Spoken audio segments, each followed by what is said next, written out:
కాగజ్ నగర్ లో operation man eater కొనసాగుతోంది. Kagaz Nagar corridor లో అటవీ శాఖ హైలైట్ ప్రకటించింది. ఇక్కడ మొత్తం 15 గ్రామాల్లో పులి కోసం సెర్చ్ ఆపరేషన్ ను ఫారెస్ట్ అధికారులు నిర్వహిస్తున్నారు. పులి భయం ఉన్న 15 గ్రామాల్లో పోలీసులు 144 సెక్షన్ విధించారు. గ్రామాల్లోని వారంతా పులి భయంతో బిక్కుబిక్కుమంటూ గడుపుతున్నారు. పులి ఆచూకీ కనుగొనేందుకు ఫారెస్ట్ అధికారులు డ్రోన్ సహాయంతో వేట కొనసాగిస్తున్నారు.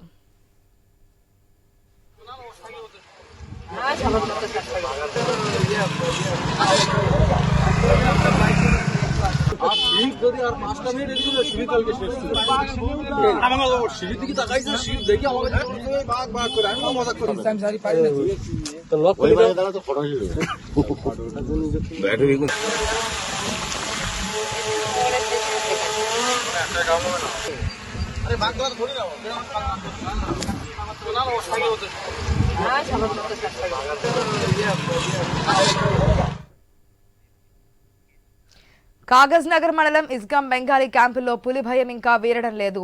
పులి భయంతో పనులకు వెళ్లాలంటేనే 15 గ్రామాల ప్రజలు వణికిపోతున్నారు. అటవీ శాఖ అధికారులు డ్రోన్ సహాయంతో పులిని గుర్తించే పనుల్లో ఉన్నారు. 4 బృందాలుగా విడిపోయిన అటవీ సిబ్బంది పులి కోసం విస్తృతంగా గాలిస్తున్నారు.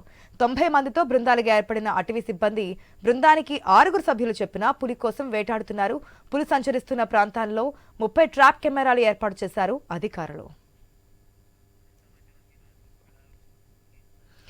మనం చూస్తున్నాం, పులిని పట్టుకోవడానికి అయితే అటవీశాఖ అధికారులు రంగంలో దిగినట్టుగా తెలుస్తుంది. దాదాపుగా 30 ట్రాప్ కెమెరాలతో పాటు ఎక్కడికక్కడ 144 సెక్షన్ విధించారు. ఎందుకంటే ఆల్రెడీ ఒక మహిళ చనిపోయినటువంటి ఘటన, బయటికి రావాలంటే స్థానికులు భయపడుతున్నటువంటి సిచ్యువేషన్. దానితో డ్రోన్ సహాయంతో కూడా పులిని పట్టుకోవడానికి ప్రయత్నాలు జరుగుతున్నాయి.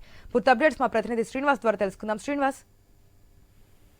ఆశా, కొమరంభీం జిల్లా కాకినాడ మండలం ఈస్గాం బెంగాలీ క్యాంప్ తో పాటు చుట్టుపక్కల ఉన్నటువంటి 16 గ్రామాల ప్రజలైతే ఇటు పులి భయంతో సంచారంతో అయితే భయపడుతున్న పరిస్థితులు అయితే ఉన్నాయి. నిన్న ఏదైతే గన్నారం గ్రామానికి చెందినటువంటి మోర్య లక్ష్మిని పత్తి చేనులో వెనుక నుంచి దాడి చేసి హతమార్చిన నేపథ్యంలో ఇటు పులి కూడా సమీప గ్రామాల్లో తిరుగుతుందనేసి అటవీశాఖ అధికారులు హెచ్చరికలు జారీ చేసిన నేపథ్యంలోనైతే అటవీ సమీప గ్రామాల ప్రజలైతే బిక్కుబిక్కుమంటూ గడపాల్సిన పరిస్థితులు అయితే ఉన్నాయి. ఇప్పటికే 16 గ్రామాలకైతే ఇటు 144 సెక్షన్ అయితే విధించారు.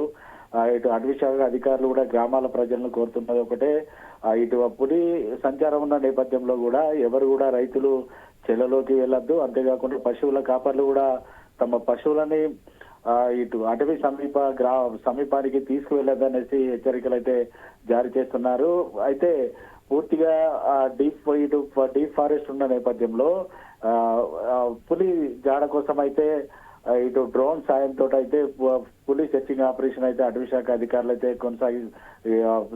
సెర్చింగ్ ఆపరేషన్ అయితే కొనసాగిస్తున్నారు. అంతేకాకుండా ఇటు 30 ట్రాప్ కెమెరాలను కూడా ఏర్పాటు చేశారు.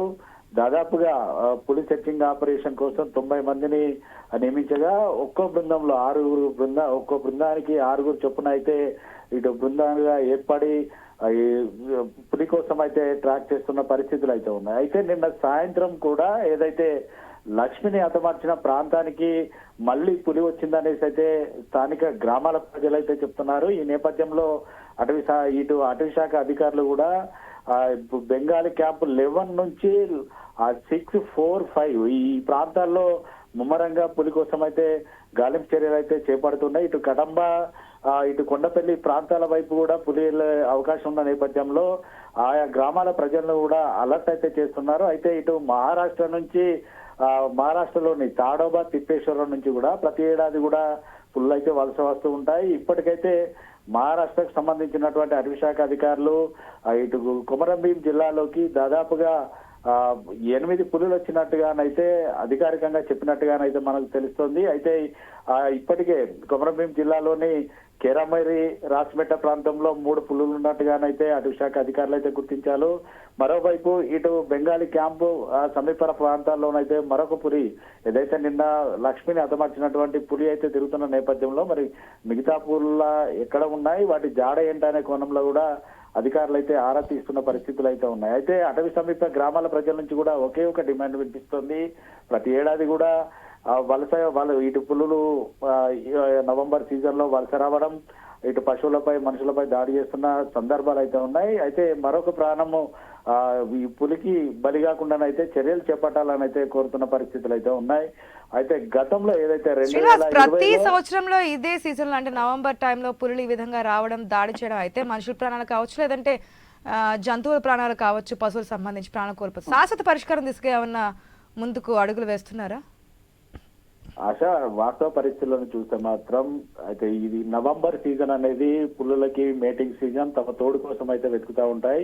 ఇటు తాడోబా తిప్పేశ్వరంలో అధికంగా పులులు ఉండడం, టెరిటోరియల్ ఫైట్లు జరగడం, తమ తోడు దొరకపోవడంతో తోడు కోసం కూడా ప్రతి ఏడాది ఇటు పులులు వలస వస్తూ ఉంటాయి.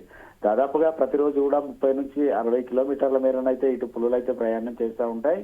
అయితే తోడు కోసం వెళ్తున్న సమయంలో అటవీలో పూర్తిగా మైదాన ప్రాంతాలు ఏర్పడడం, అటవీలో వాటికి సరిపడా ఇటు శాకాహార జంతువులు లేకపోవడంతో అటవీ సమీప గ్రామాలకు రావడం, పశువులపై మనుషులపై దాడులు అయితే చేస్తున్నారు. అయితే కేవలం దాడులు చేసిన క్రమంలో మాత్రమే ఆ పులిని బంధించడానికి బోన్స్ తీసుకురావడం, లేదనుకుంటే ఇటు డ్రోన్ కెమెరాలు యూజ్ చేయడం, ట్రాప్ కెమెరాలు పెట్టడం మాత్రం చేస్తున్నారు తప్ప అటవీ శాఖ అధికారులు వస్తున్నటువంటి పులుల నుంచి అటవీ సమీప గ్రామాల ప్రజలకైతే కాపాడడానికి ఎటువంటి రక్షణ చర్యలు తీసుకోవడం లేదనేసి అయితే మొదటి నుంచి కూడా ఆరోపణలు ఉన్నాయి. గతంలో కూడా ఏదైతే విధుల్లో ఇటు అలసత్వం వహించినటువంటి వారిపైన కూడా చర్యలు తీసుకున్న సందర్భాలు ఉన్నాయి. చర్యలు తీసుకున్నప్పటికీ కూడా అటవీ శాఖ అధికారులు మాత్రం నిద్రమత్తులో ఉన్నారనేసి కూడా అటవీ సమీప గ్రామాల ప్రజలు అయితే ఆరోపణలు చేస్తున్నారు. దాడులు జరిగినప్పుడు రావడం, మిగతా సమయంలో పులుల సంచారం ఉన్నదని తెలిసి కూడా వాటిని సంరక్షించకపోవడం, ఆ పులుల జాడ తెలిసి కూడా వాటి పర్యవేక్షణ లేకపోవడంతో ఇటువంటివి జరుగుతున్నాయి. ఖచ్చితంగా అటవీ శాఖ అధికారులు నిర్లక్ష్యం వీడాలనేసి కూడా ఇటు గ్రామాల ప్రజలు అయితే చెప్తున్నారు. అయితే దాదాపుగా ఇటు కాజ్నార్ కారిడార్ కు సంబంధించి ఈ కవ్వాల్ కోర్ ఏరియా చుట్టూ ఇటు డీప్ ఫారెస్ట్ ఉన్న నేపథ్యంలో కూడా కేవలం కవ్వాల్ టైగర్ జోన్లకు మాత్రం వలస వచ్చినటువంటి పులులు రావట్లేదు. కేవలం కారిడార్ లో కోర్ ఏరియాలో మాత్రమే తిరుగుతూ కూడా సీజన్ ప్రారంభంలో వస్తున్నాయి. సీజన్ ముగియగానే మళ్ళీ తిరిగి మహారాష్ట్రకు వెళ్తున్న పరిస్థితులు అయితే ఉన్నాయి. అయితే వలస వచ్చినటువంటి పులులు శాశ్వతంగా ఇక్కడ ఉండడానికి పరిష్కారం తీసుకోవడం లేదు. ఇటు పశువులపై మనుషులపై దాడి చేస్తున్నప్పటికీ కూడా అటవీ శాఖ అధికారులు చర్యలు చేపట్టకపోవడంతో ప్రతి ఏడాది కూడా ఈ సిచ్యువేషన్స్ అయితే రిపీట్ అవుతున్న పరిస్థితులు అయితే ఉన్నాయి. ఆశ. Right Srinivas, thanks for the update.